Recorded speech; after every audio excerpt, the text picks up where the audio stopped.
بسم الله الحمد لله رب العالمين والصلاة والسلام على رسول الكريم وعلى آله وصحبه ومن تبع سنته إلى يوم الدين. Assalamu alaikum wa rahmatullahi wa barakatuh. Welcome again to another episode of your live weekly Islamic chat show, Live by Islam. I'm your host Ismail Bullock, and today, as you know, we've been going through various themes based upon different verses from Surah Al-Fatiha, the opening chapter of the Quran, and as well when we have the opportunity, when we have guests who are new Muslims or became Muslims, should we say. Some of them are not really new anymore, but they became Muslims, so they could have been previously Christians or whatever religion may be. So today with us, inshallah, we have Brother Muhammad Tim Humble. Assalamu alaikum. Wa alaikum salam wa rahmatullahi wa barakatuh. And thank you for joining us. It's a pleasure. Now inshallah you'll be one of our frequent guests, inshallah, from time to time, but today specifically, as it's your first time with us on the show, and the fact that you at one stage were not a Muslim like myself, so we wanted to give the viewers the opportunity to hear the story of why you, being from the UK, from the West, decided to leave what is often termed as a Western religion for what is incorrectly often termed as a Eastern religion, even though we know they all came from the East. So we want to hear a bit about, introduce yourself first of all. I've given your name, and a bit how you started to look into Islam. Okay, brilliant. So as you said, my name is Muhammad Tim. I was born Timothy Michael Humble. I was born into a Christian family. Although, like many people of many religions, and I suppose Muslims are no different, a lot of people are not really practicing. And my family were no exception to that. They were your typical English, Western, Christian family, which means that they had very little connection to Christianity. I wouldn't have known where my local church was. We went to church for weddings, funerals, maybe some odd, christening or something like that. But otherwise, we didn't really have any link between us and the church. But we were brought up as Christians. Most of my family were Protestant Christians, but there's a couple of interesting kind of... I always argue in my family that I wasn't the first to convert, although I was definitely the first to convert to Islam. My mother, actually my maternal grandfather, became a Jehovah's Witness. Okay. He had a scary experience one time in his life. Some sort of otherworldly type experience, and he decided to become a Jehovah's Witness. That's quite significant because it meant that my mom was brought up not celebrating Christmas and not believing in the divinity of Jesus in the way that many Christians believe in it. There's kind of a 50-50 thing there. I believe that they don't also celebrate birthdays, is that correct?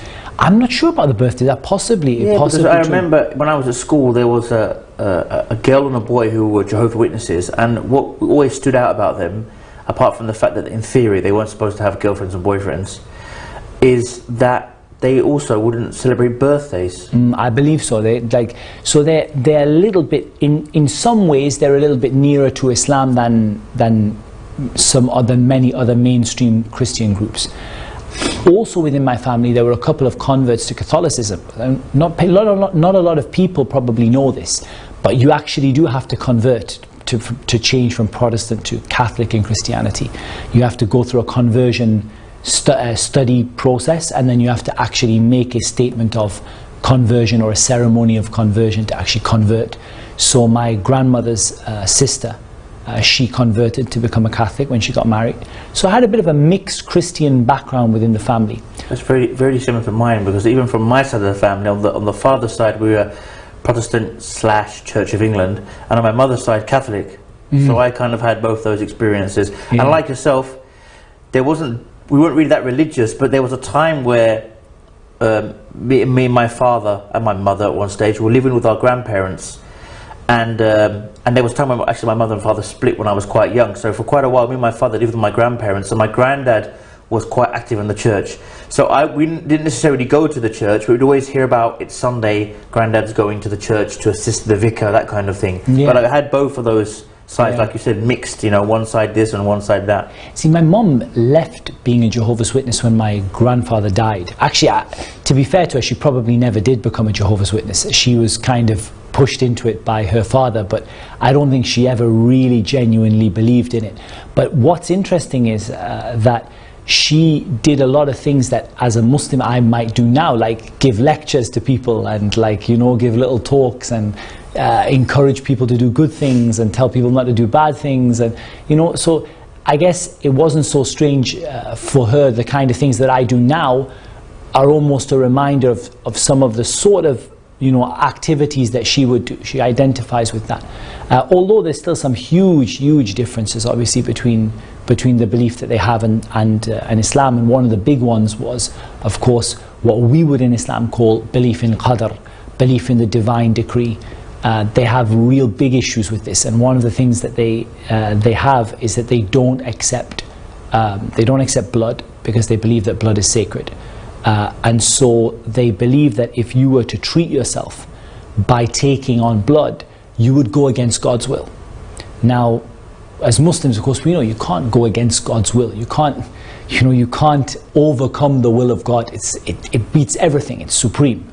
But they have that kind of understanding. You'd be going against God's will. And so that caused a lot of problems, because my grandfather died of some kind of cancer. And he was, during his treatment, he refused some treatments due to his beliefs. So that pushed them away from it.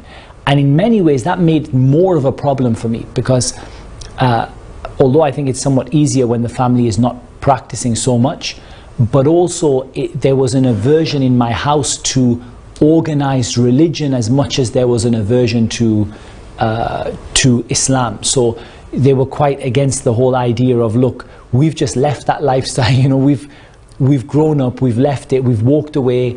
We don't want an organized religion in our life. We don't want something that tells us get up at this time and go to bed at this time and pray at this time and do this and do that. We want something that is just, you know, believe and you'll be saved, you know, like just the nominal belief that you tick on the box that says, you know, when they ask you on the census, are you Christian, you tick the box.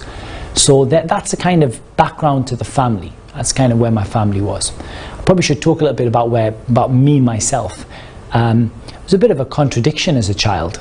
I was pretty good academically. I was in the top of my class, and, you know, the sort of one of the brightest students. But I desperately didn't want to be that person that I was, and I was trying to look to be something else. So one of the things I was really rapidly trying to do was to shake off the idea of being in any way like intelligent or good at school or, you know, gifted in any way at all, and to try as much as possible to get in as much trouble as was possible for me to get in at that age. You think that's like because of peer pressure or the stigma of being intelligent? You know, unfortunately, there are a lot of people, if you study hard, they like to call you a nerd or something. You know, you can't, like, it's so, unfortunately, many times uncool to study and be smart. Yeah, I think peer pressure probably formed in my own mind this concept that I don't want to be that person. I don't want to be the person who studies. So I would make every effort not to study, you know, and things like that. Also, I think that from my side, I was a very rebellious child. And one of the things I link this in terms of how I became Muslim is, I find that Islam is the first thing that I've ever been able to submit to. The first thing that I've ever felt, this is deserving of me saying, I will take it 100% with no exceptions. As for everything else I've ever been told, I don't have now, but I had a very rebellious nature. So I love to do things, you know, if I was told to be at a certain time, I'd love to not do it. If I was told to study something, I would love not to study it. I was a very rebellious kind of child. But I was living very much a double life. I was living a life where I was going out with friends and doing some not very good things. The socializing, you know, not a lot of drinking and stuff at that age, but some, and just generally getting myself into trouble and doing things I shouldn't be. And really, I didn't want to be that person. That wasn't That wasn't who I wanted to be. Neither did I really want to be that student who was sat there with a, you know, head always in a book. I kind of wanted to be somewhere else completely, which I didn't really understand at the time. But I was, in other words, trying my best to be non-conformist, not to conform to anything at all, and not to sort of fit into any particular box. It actually sounds very, I mean, very, in some ways, familiar to me, because before becoming Muslim, I went through that stage as well of doing some other kind of things. You might be like, you know, trying the smoking, trying this, trying that. Just kind of like you said, you know, no real reason, but apart from that kind of rebelling feeling, or I can relate very much to not being there and not being there, and could have got, you know, could have continued, could have got really good grades then, but decided to play up, that kind of thing. So it's quite interesting. I think it's probably quite a familiar story for many people, I would imagine. I was going to say, I think a lot of people probably go through that. A lot of young people go through that rebellious phase.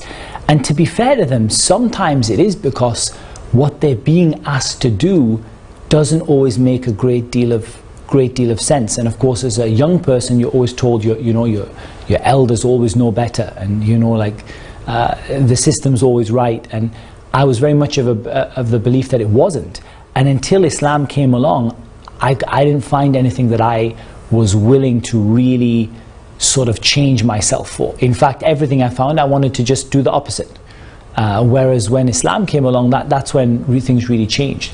But I mean, I wasn't particularly interested in religion. I mean, the time we're talking about now is probably, at least the memories that I have, the strong memories I have, to about year 8, which would be 12 years old.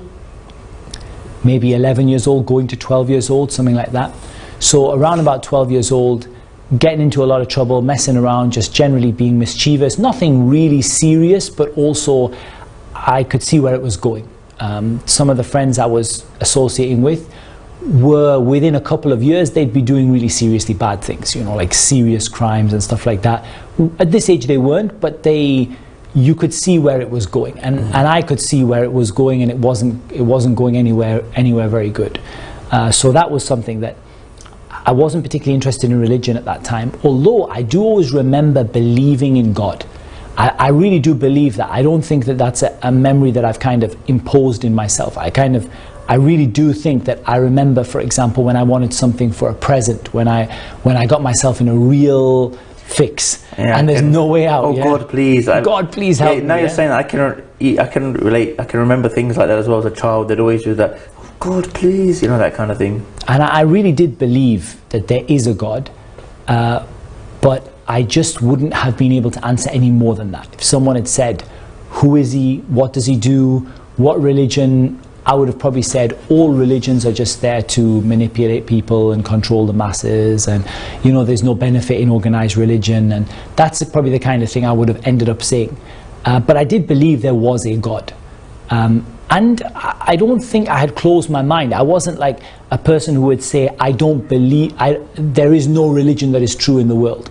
I would more likely have said, I haven't found it yet. Like, I don't think I closed my mind to that extent that I would have said, like, you know, there's nothing true about any of them. But I felt like that based on what I had read. And I love to read. I love to read a lot. In fact, my mother always tells me that when I was young, when I was a small child, I used to dislike having the TV on. I used to cry to have the TV switched off or give me a book. And I used to love to read. And of course, when you read, you're introduced to a lot of stuff, you know, good and bad.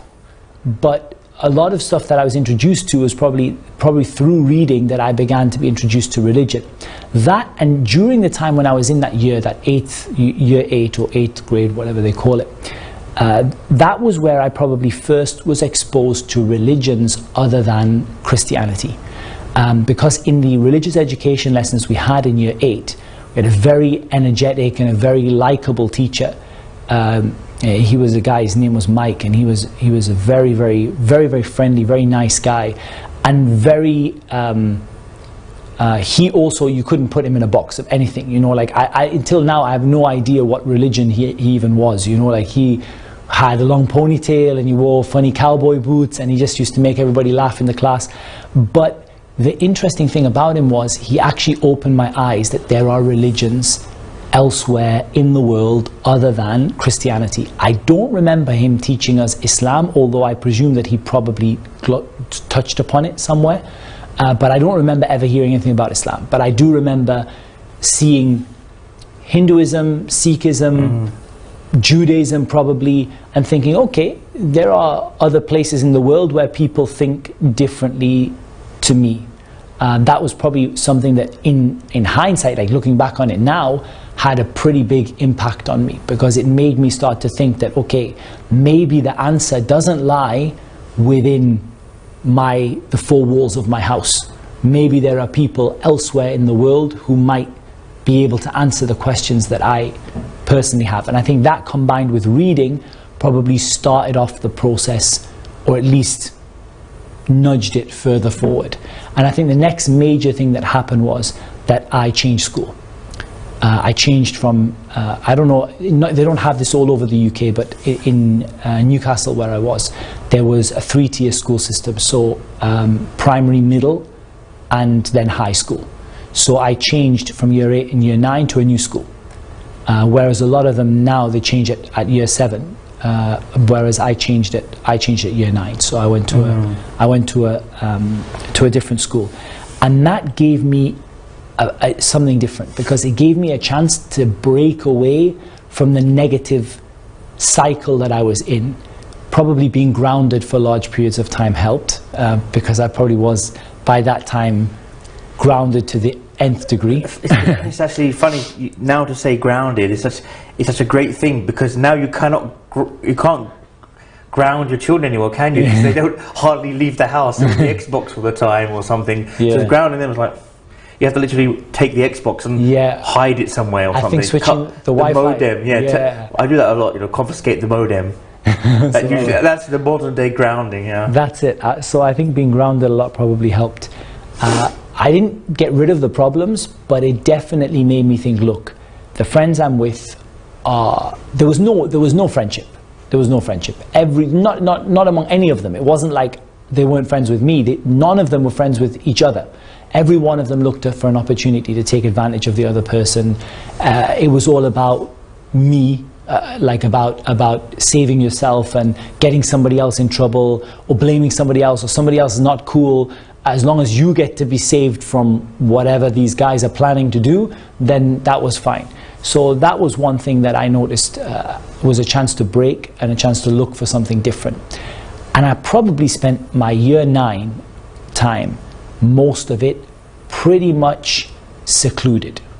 In other words, I kind of pretty much drew into myself a little bit. I didn't have anywhere near as many friends.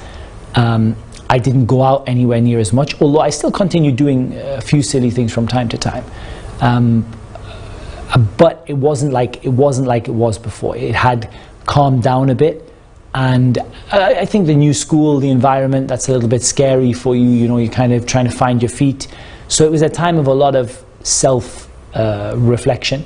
And I'll be honest, I still wasn't looking for a religion.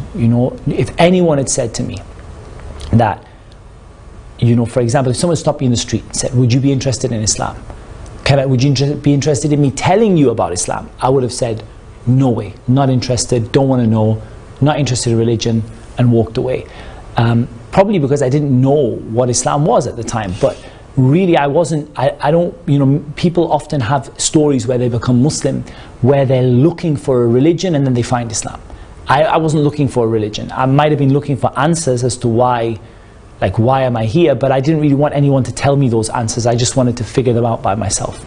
So there I am in that year, so I've turned 13, probably heading towards 14, probably while I'm 13 is usually that's the time when I spend most of my time on my own, probably. And then moving towards being 14, and at this point I really started to,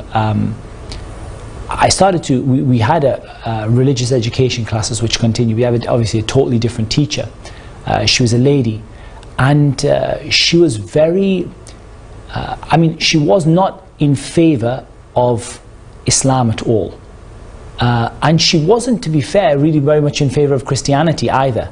I heard religiously, although I've never been able to confirm this, that she was sort of one of these sort of modern kind of influenced by Buddhism, sort of like karma and reincarnation and a bit of Hinduism and some kind of strange stuff like that, like in there. She had some sort of like funny, sort of very far Eastern religious... mystical kind of thing. Yeah, mystical kind of beliefs and stuff. And so definitely there was that there. She didn't talk about her beliefs very much, and I haven't been able to confirm that, whether that was the case. That's what we understood from her. But she was factually very true. You know, she kept it as it was. And I remember that something really, I mean, the process was just the strangest thing. I believe in the national curriculum at that time, we had to do Christianity. That was mainstream syllabus, no choice. And along with Christianity, we had to do one other major world religion. And I believe the choice was probably between Judaism and Islam. Because ultimately, you know, for someone teaching kids in the UK, at that time, the resources were not there to teach another religion, you know. So realistically, if you're going to teach Christianity, you're probably going to teach with it either Judaism or Islam. Teacher chose Islam. I don't know whether that was forced upon her, whether she wanted to teach it, whether she chose it, but we got Christianity and Islam. And I just remember the first thing that I remember doing was talking about concept of God, like who's God. And of course, she talked about what most Christians believe, not all Christians, but the majority of Christians believe in the Trinity. They believe that God has three forms or three parts: the Father, the Son, and the Holy Spirit. And in some forms or another, they explain what that means. And that for me was I never believed in that, because it's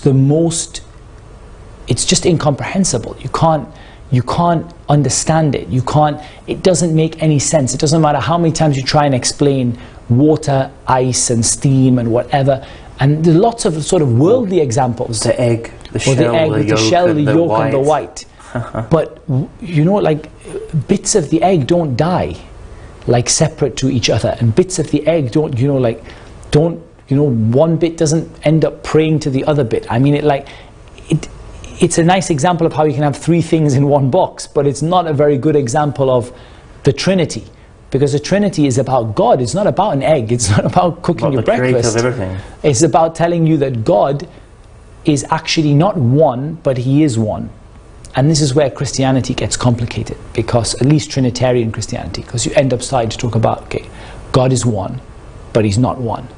Okay, so when you say, okay, God is one, say yes. If you don't believe God is one, you can't be a Christian. Okay, I believe God is one, but you also have to believe that He is three. And if you don't believe He's three, you also can't be a Christian. So that's very difficult for people to explain. And most Christians will suffice themselves by saying it's just a matter of faith. It's just a matter of belief. There's no way you can understand it. There's no way you can comprehend it. There's no way you can ever explain it to anybody. You just got to believe it to be saved. And that was exactly the type of thing that I didn't believe in.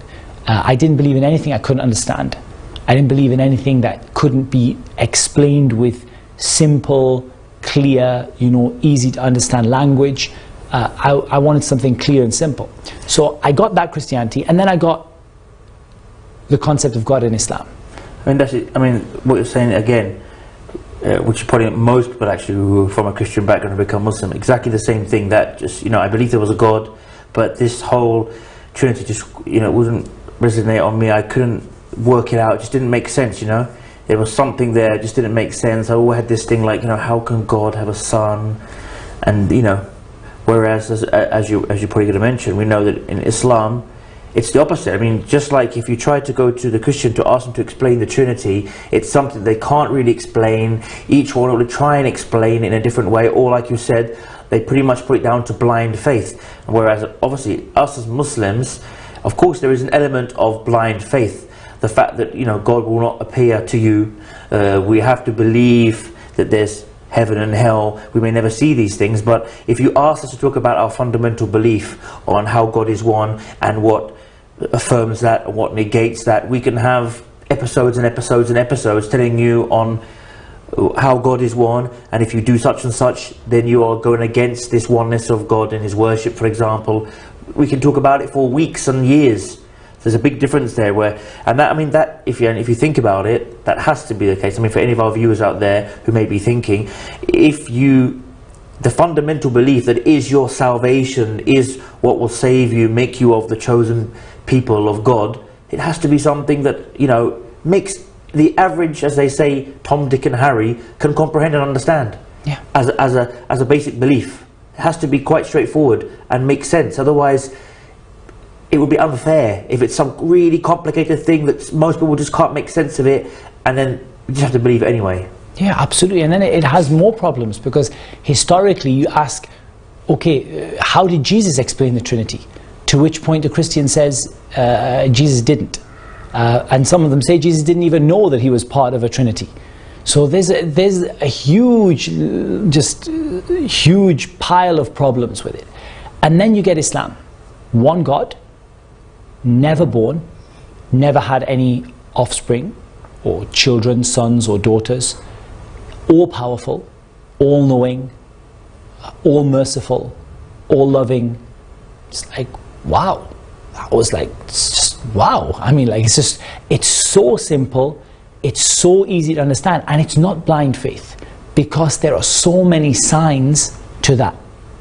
You know, for example, we're told in the Quran that if there were more than one God that had created the earth would have become corrupted. Because when you have two people working on the same project with the same amount of authority, you get clashes, you get contradictions. And likewise, you get another thing, okay, if they're not the same authority, then it would be the case that all of those other gods would seek intercession with Allah. And as we're told in the Quran, they would all be the ones, you know, seeking nearness to Allah. So ultimately, you know, Islam it has many proofs and many signs for it. And those proofs and those evidences and those signs that we see in the world, along with our natural inclination to believe in God, along with scripture and prophethood and miracles, all of them come together to prove conclusively that Islam is the truth. And we'll get to that in a bit in more detail, but just the concept of God. But when I heard that concept of God, I didn't just jump up and say, hey, I'm going to become Muslim now. I just thought, wow, it just proves to me that some people somewhere else in the world could have been right about something. I mean, what's interesting is, I often say, if people were to look with an open mind, and they are really sincerely looking for the truth, and they come across this concept of God in Islam, a lot of the time, if not all the time, that alone is enough to seal the deal, as they say. I remember myself seeing some Muslims praying at my school, 14 years old, going home and let me read a bit more. Again, I had religious education, as you mentioned, but it wasn't in great detail. So I remember going home, and my granddad had this, you know, in the UK we have the Reader's Digest publications, and there was a big book he had called the World Book of Facts. So I went over to the bit about religion, and I remember, like you said, which also struck you, is reading about the different religions. Of course, every religion has some good concepts, but then it struck me as well. Muslims believe the same kind of, you know, God is one. There's nothing like him. He has no partners, no children. He is the ultimate creator. There's no you don't have to pray to somebody else to go to him. And that just struck me. And even at that young age, like yourself, I said to myself, wow, you know, that sounds like God.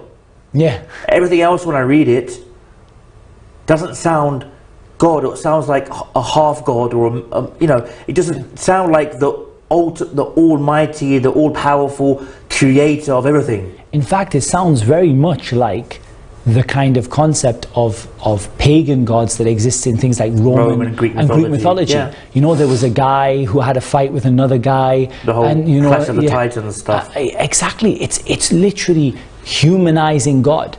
And really what we understand now is that really what happened is that Christianity compromised with paganism in order to appeal to the pagan people and to get them to accept Christianity. Christianity became a pagan religion. It became paganism. It adopted things that were never taught by Jesus, never taught by his disciples, and were simply just introduced for the benefit of getting pagan people to accept it as their religion. Now is a very relevant time. Now we're going through Easter. I mean, the whole Easter bunnies, the Easter eggs. This is all something they had in their. Easter was a time where they would have a pagan festival to do with what's the word I'm looking for? To do with rebirth kind of thing. Or fertility. Yeah. Hence the bunnies. The bunnies, they are example of a bunny, a new baby, and the eggs, laying on egg. It was all to do with some kind of celebration to the praying to the god of fertility. Hence why they'd have the little bunnies and the little eggs. But we're going to have to go for a... Brother Muhammad, Tim, before the break we were talking about obviously the concept of God in Islam and how that struck yourself and how it struck me. But you basically said this is where, you know, it struck you in the RE, the religious education classes, and that's the beginning, you could say. But you didn't, like you said, you didn't just jump and become a Muslim, but this is where it started for you. I think it was a process of and I'm going to guess about between 6 and 10 weeks approximately, of me going to classes, and in the beginning I'm hearing about Islam and just thinking, wow, you know, just proves that there are people elsewhere in the world who know things we don't. And that suited what I believed. I believed, like, look, you know, I was never a person to be particular. I was never in favor of sort of racism and not even patriotism. I wasn't a very patriotic person. Like, I didn't believe that everything good was in Britain, or that every good idea was you know, like, started off in the UK or something like that. I was a person who's like, okay, wow, that just shows that there are people elsewhere in the world who got something right. I didn't say this is a proof it's from God or anything like that. I just wasn't thinking like that. But over time, weeks went by, and I started thinking it again and again and again and again. And then it got to the point where I would preempt it, where I would go into class and think, you know what it is, whenever I hear about Islam, that's the one that's going to be right. That's the one that's going to make sense. And then by the time it had got to sort of a few weeks after that, it got to the point where I started to think, something is really seriously happening here.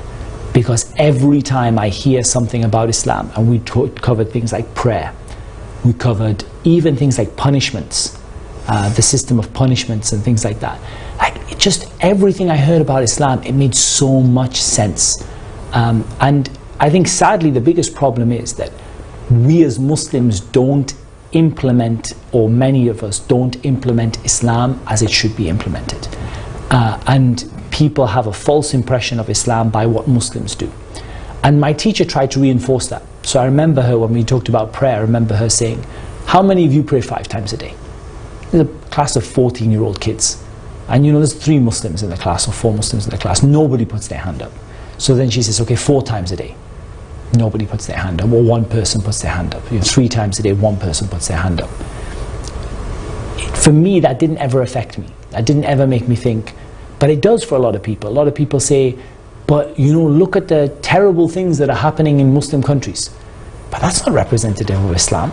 Islam is what the Quran says, what the Prophet, peace be upon him, said. You know, it's not somebody's culture. It's not somebody's country. You know, it's bigger than that. And a lot of people do that. I remember even some of my family members, they would say to me, you know, like, you know, oh, you know, the Muslims, you know, the guy, he walks in front, and the woman, she walks halfway down the street, basing it upon some subcontinent cultural practice. Or, you know, all their ideas of Muslims were certain cultural Muslims who were actually doing things that were in their culture that were also done by maybe subcontinent Hindus, subcontinent Sikhs, subcontinent Christians. But they think that those negative things that, you know, therefore become Islam. Yeah, absolutely. So that didn't really affect me, but I imagine that would affect a lot of people, and the teacher really tried to push that. Like, look, you know, you might think Islam sounds great, but Islam can't. It's not practical. You can't live life as a Muslim.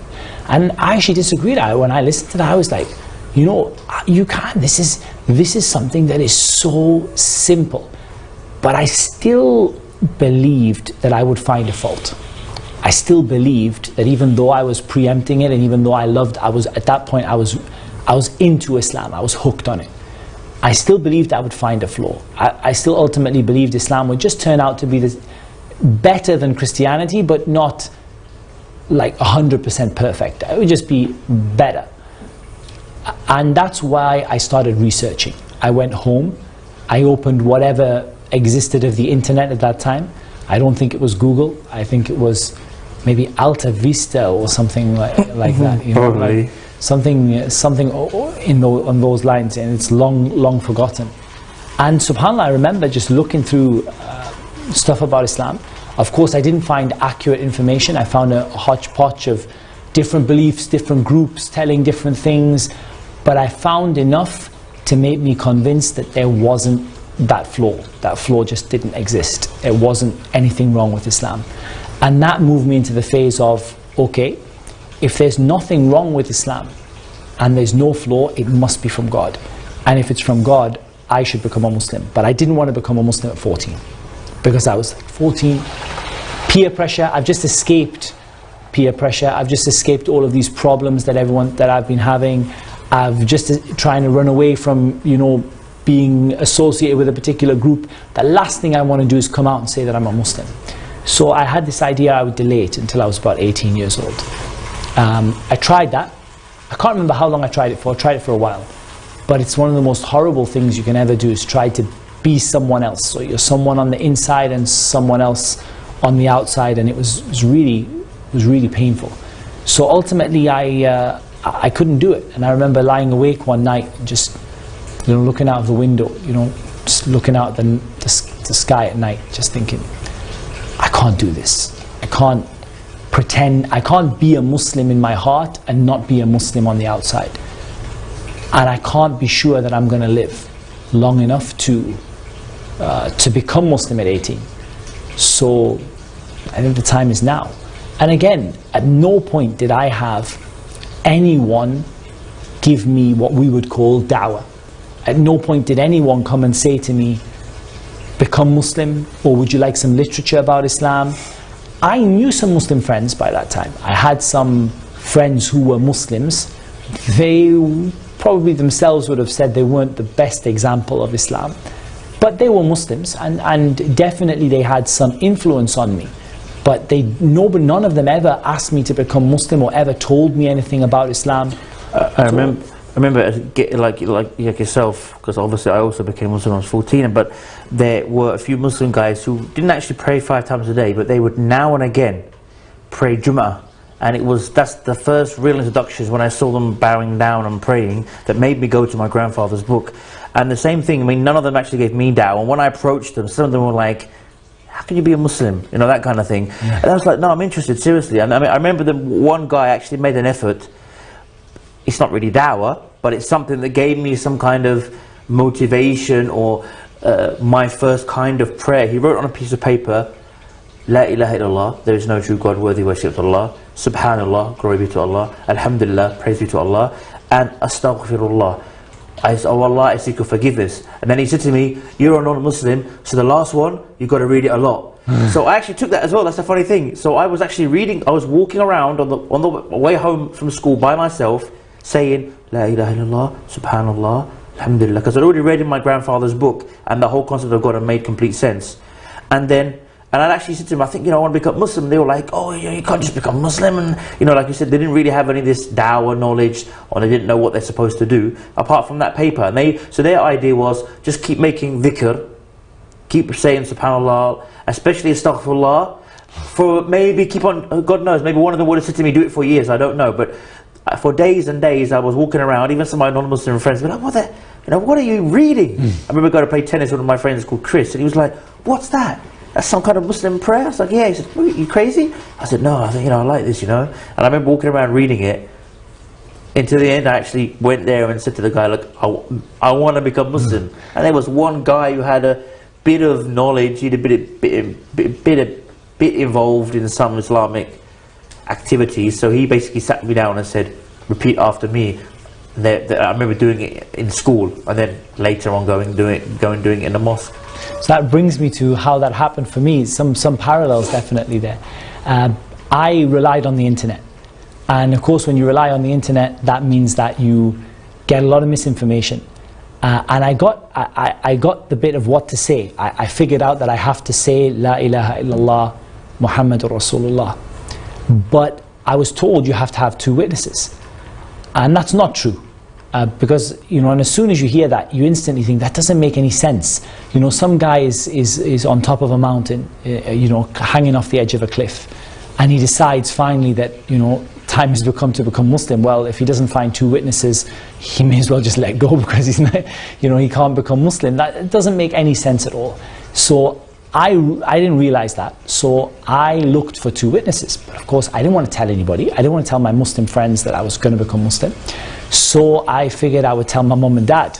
I didn't realize they had to be Muslim or anything. They just said you have to find 2 witnesses. You know, go down the local fish and chip shop. Yeah, I think. Could you buy witnesses? I told my mum and dad, but I didn't tell them I'd become Muslim. I just said, Mum, Dad, I want to read you something. Ashhadu an la ilaha illallah, ashhadu anna Muhammad Rasulullah. And then I said, my mum said, what's that? And I said, it's something in Arabic. It's just that some words I found, you know, like on the internet. And then I left. The first person I told was after quite a while, I think 2 weeks of reading on the internet still, of being a Muslim but not telling anyone. The first person I told, probably a week to 2 weeks, was one Muslim friend. And I remember sitting in his living room and saying to him that, I've got something to tell you. He's like, yeah, what's up? I said, I've become a Muslim. And he just took it completely in his stride. He didn't even blink. He was like, oh, that's good, you've saved yourself from Jahannam.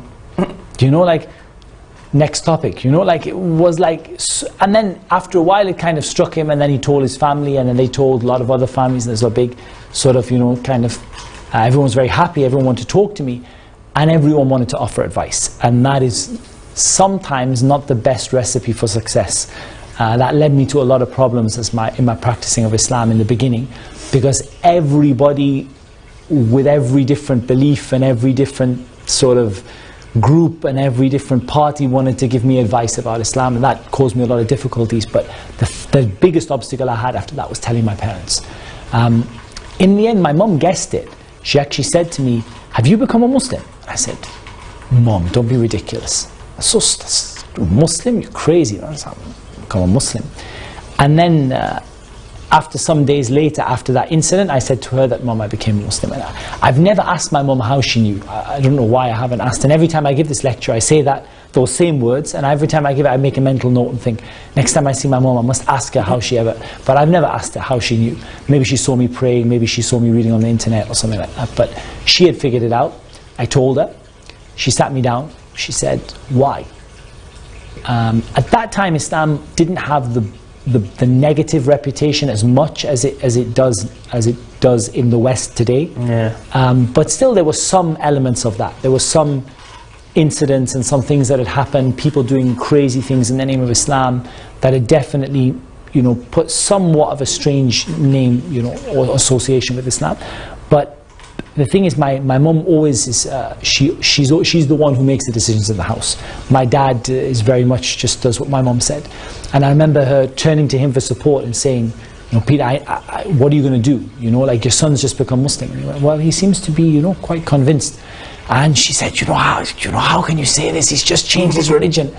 In the end, we all agreed that there would be no discussion of Islam, but I could be a Muslim as long as I didn't give them any dawah. As long as I never tried to preach to them about Islam, I could be a Muslim. I could basically privately and in a very sort of secular, sort of hidden way be a Muslim, but as long as I didn't share it in the house, because my mum didn't want it to go back to what it was like when her father was a Jehovah's Witness. She didn't want it to become like preaching and don't do this and this is not allowed. So she said, look, you do what you want, but on the condition that you don't talk to us about it, you don't preach to us, you leave us with our religion, you have yours.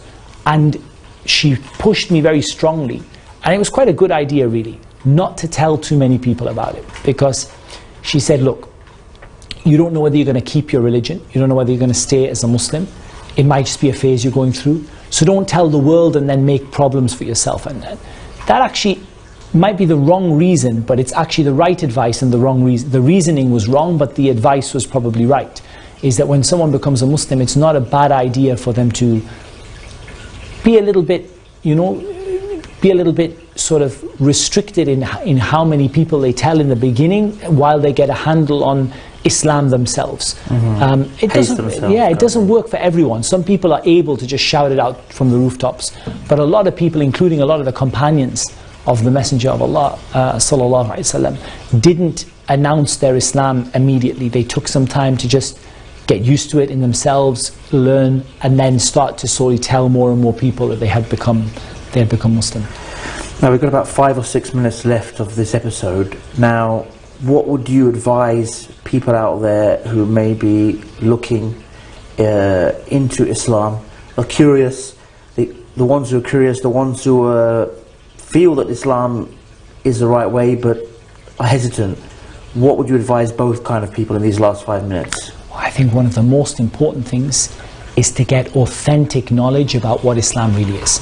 Because actually, if you read Islam from authentic sources, without culture, without weird ideas and weird sort of implementations of Islam, and you get the pure Islam as it was taught by the Prophet, peace be upon him, as was practiced by his companions, then that's all you need to understand the truth of Islam. The biggest problem we have is that the message is not delivered in a pure and true way. Instead, what happens is the message is distorted through cultural practices, through strange beliefs and different groups and ideologies, and each one of them has their own agenda to put forward, and they use Islam for that. And so a very twisted, very substandard version of Islam is what people end up taking. So what I would say is the importance of really going back to genuine, authentic, reliable information about Islam. I think if a person does that, they need nothing else, because Islam is so convincing and so beautiful and so perfect and so suitable for the time that we live in, and suitable for every time and every place. It sells itself. You don't need someone to sell it, but you just need to make sure that they get the real message of Islam. So I would say to them, be very picky where you get your knowledge about Islam from. Be really careful to get reliable, authentic, genuine knowledge, to go back to the original sources, the Quran, the Sunnah, the guidance of the Prophet Muhammad, peace be upon him. And I think when you do that, you get a genuine message of what Islam really is, and that's more than enough for people, whether they are people who are non-Muslims who are looking into Islam, or whether they're Muslims who've just strayed away from the path a little bit and are a bit confused, because you might have been given a very cultural understanding of Islam as a child, and grown up to think, well, Islam's not really all that great. But actually, if you learnt the real Islam and the true Islam, you would value it for what it really is, and that's, I think that would be my most important piece of advice. I mean, that's also important what you mentioned, not just for the non-Muslims, but even, like you said, Muslims who feel like they're a bit disheartened or a bit confused. Is so many of the practices that they have been brought up with, or non-Muslims have seen Muslims doing in their daily life, a lot of the time aren't actually proper Islamic teachings, and they can resemble, many of the practices resemble other religions, or are just completely cultural. Just like in every culture, there is all cultures, there are some bad elements. I mean, no one can say even British culture, there is some negative things. We have a very big pub culture, which then leads on to can associate to football hooligans. No one can say that the football hooligans are a good part of British culture that we should be proud of. So likewise, there are many Muslim nations which have Muslims, but they will have some culture that will not be in Islam, and many of the people in the West have seen certain cultural practices which they think, oh, look at those Muslims. And I recently read something actually even about child marriage, and we often, it's a bit of a topic and we've only got a little left of the show, but I read an article that you often hear how Muslims child marriage, I'm talking about really young children, and we know, which even Islamically is not allowed. They literally said that 88.8% of young child marriages in the world were actually happened to be in India from the Hindu religion, But if you'd have, me and you, I mean, got like 15 seconds left, but we would obviously think that that has to be Muslims, the way it's always portrayed out there in public. So that's, so many things are like that, and that's not the real facts. And we could go on forever on this. Jazakallah khair for coming on the show. We'll have you inshallah on some future episodes. Hope so. And thank you again, viewers, for joining us. And inshallah, same time, same place next week. Live by Islam, which we all try and do, inshallah. Assalamu alaikum wa rahmatullahi wa barakatuh. Wa alaikum assalam wa rahmatullahi wa barakatuh. لا إله